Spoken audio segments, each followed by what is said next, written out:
All right, now in this video, I'm going to show you how to just kind of run a quick test and get a bit familiar with the actual show recording interface on Zencastr. So once you're in here, you're going to basically come and you're going to hit create a new episode. And in most cases, you would say put the name of the guest here or the topic that you're recording, anything along those lines.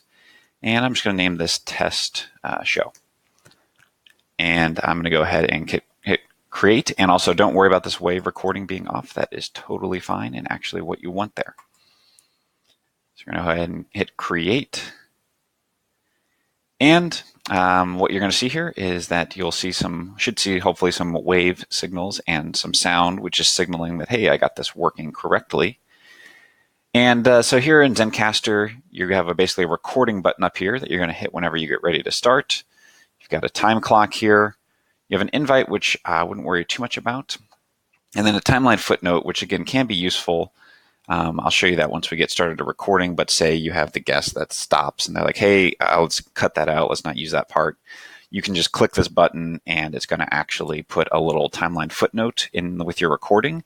So that way the audio editor knows, hey, oh, wow, at 16 minutes, there was like a huge problem or the guest wants something cut out. You can just kind of click that really quick and just put a quick note there to remind you in the editor after the fact. They'll still listen to it and hopefully catch those if it's obvious, but anything there, you can kind of use that timeline footnote. The other thing you'll see here is basically this is my name. And in a second, I'll kind of set up a second browser instance.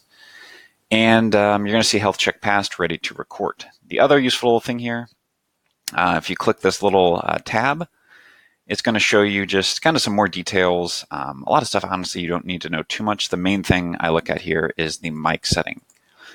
Sometimes the health check thing, it'll have warnings. Don't worry about that too much. Again, the tool is not perfect. And, unless it's like saying it's just totally failed and it's not able to record, I wouldn't worry about it too much.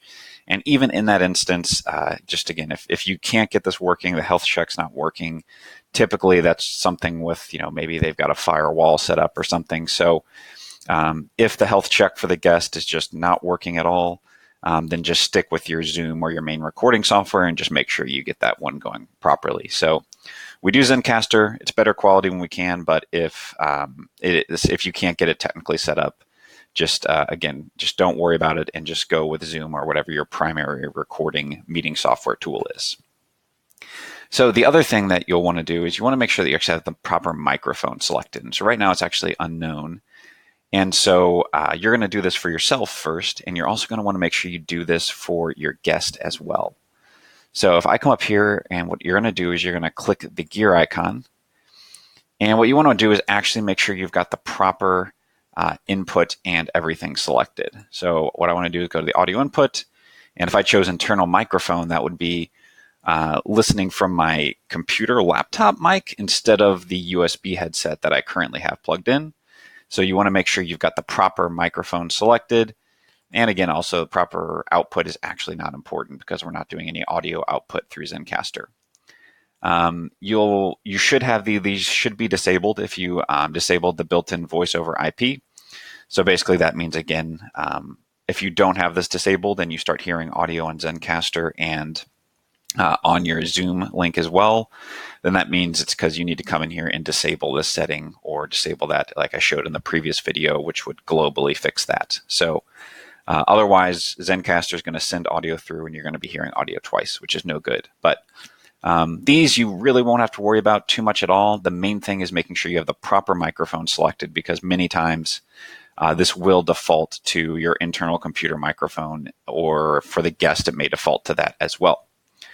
So that is the kind of basic setup here. And that is kind of the overview of just this particular screen and how this looks for you as the host. In a second video, I'm going to show you how to actually invite a guest and what that looks like. And that's all for this one.